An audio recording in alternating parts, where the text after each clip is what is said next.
কানাডাকে কেন বিশ্বের গাড়ি চুরির রাজধানী বলা হচ্ছে? কানাডার অন্টারিও প্রদেশের মিল্টন শহরের বাসিন্দা লোগান লাফানিয়া 2022 সালের অক্টোবরের এক সকালে তিনি ঘুম থেকে উঠে দেখলেন তার নতুন রোলাম রেবেল ট্রাকটি বাড়ির সামনে থেকে চুরি হয়ে গেছে।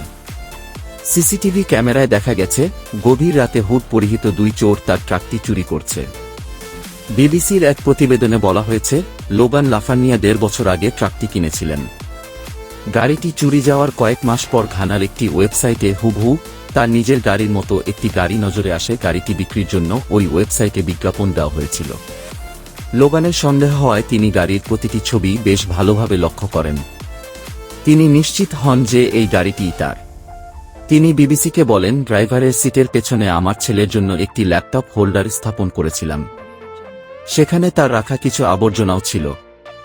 গাড়ি বিক্রির ওয়েবসাইটে দেওয়া ছবিগুলোতে সেই আবর্জনাগুলো দেখা গেছে। আমার কোনো সন্দেহ নেই যে এটি আমার গাড়ি। কানাডায় এমন ঘটনা নতুন কিছু নয়। দেশটিতে 2022 সালে 1,05,000-এর বেশি গাড়ি চুরি হয়েছে। সেই হিসাবে প্রায় প্রতি মিনিটে একটি করে গাড়ি চুরির ঘটনা ঘটছে।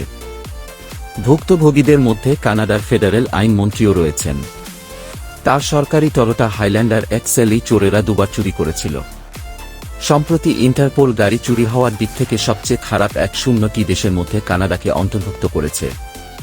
সংশ্লিষ্টরা বলেছেন, চুরি হওয়া গাড়িগুলো হয়তো কোনো অপরাধ কর্মের জন্য ব্যবহৃত হয়, নয়তো কানাডাতেই অন্য কারো কাছে বিক্রি করে দেওয়া হয়। কখনো কখনো বিক্রির জন্য জাহাজে করে দেশের বাইরেও পাঠিয়ে দেওয়া হয়। ইন্টারপোল জানিয়েছে তারা ফেব্রুয়ারি থেকে কানাডায় চুরি হওয়া 1,500টিরও বেশি গাড়ি শনাক্ত করেছে। প্রতি সপ্তাহে প্রায় আরও 200টি করে গাড়ি শনাক্ত হচ্ছে। বেশিরভাগ গাড়ি শনাক্ত হচ্ছে অন্যান্য দেশের বন্দরে।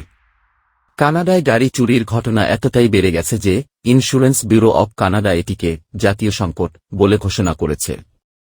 তারা বলছে, গাড়ি চুরি হওয়ার কারণে গত বছর বীমাকারীদের $1.5 বিলিয়ন, $1 বিলিয়ন পরিশোধ করতে হয়েছে।